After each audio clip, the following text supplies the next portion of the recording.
Hello and welcome to another Purveyor of Light Capture One Quick Tip. Today we're going to cover the topic of vignettes. As most of us already know, there is a built-in vignette function in Capture One. If you scroll onto the adjustment tab and you scroll all the way down to the bottom, you'll get down to our vignette. And it's a very simplified tool. If I pull that out here, I basically have an amount slider and a method of elliptical or circular, okay, in shape. And if I draw it negatively, it darkens all four corners. If I go the other direction, it adds a white positive to it. Other than that, there's no flexibility or customization within the vignette tool whatsoever. So I just never use it.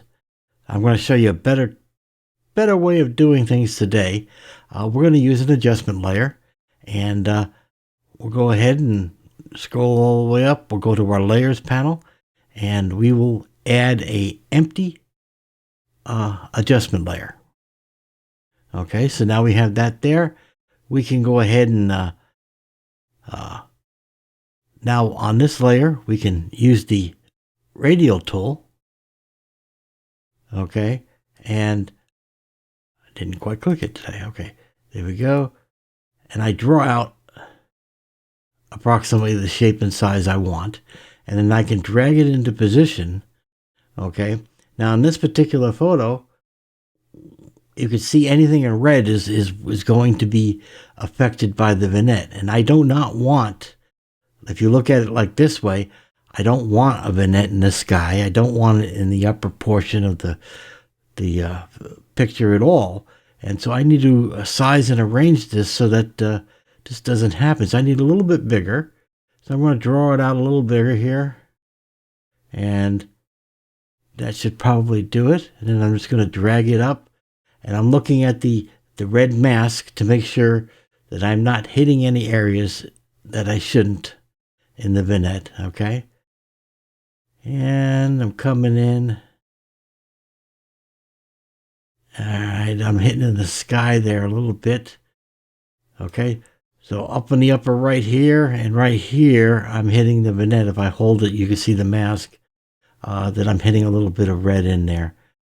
We'll take care of that.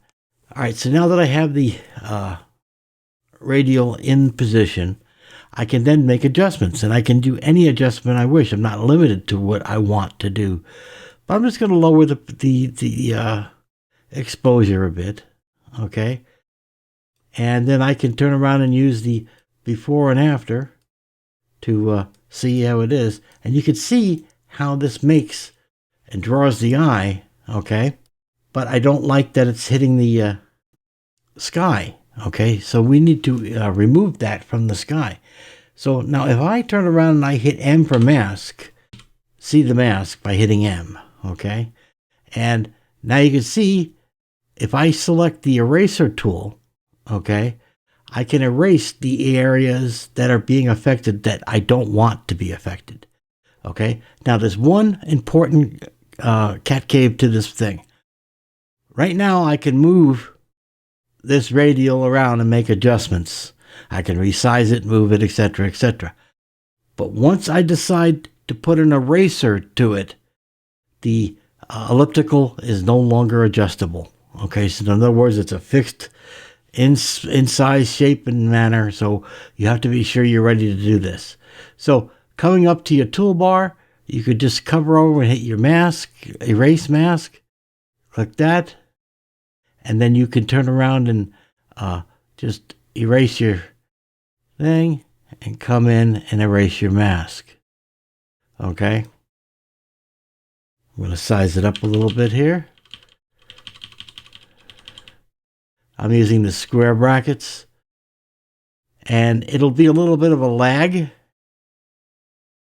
Okay, and you could probably see that there because Capture One is calculating and auto masking, so it makes it nice. And I have it up here, and so I could do the same thing, make my brush bigger so it goes a little quicker, and just mask it away. And again, there is a delay, as you could see. but now I can make that there.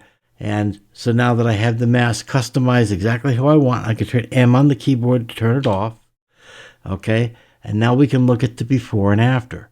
And subtlety is always key, okay, and it makes big impacts. Now if we do the before and the after, you can see that I've drawn the eye, because these peaks right here with the sun on them is the main focus of this particular image. And so I'm focusing the eye to it. Now if you look here and you look there, it's a subtle but important difference. And so that's how you do custom vignettes in Capture One. So hopefully you found this useful, and you guys take care. I'll talk to you later.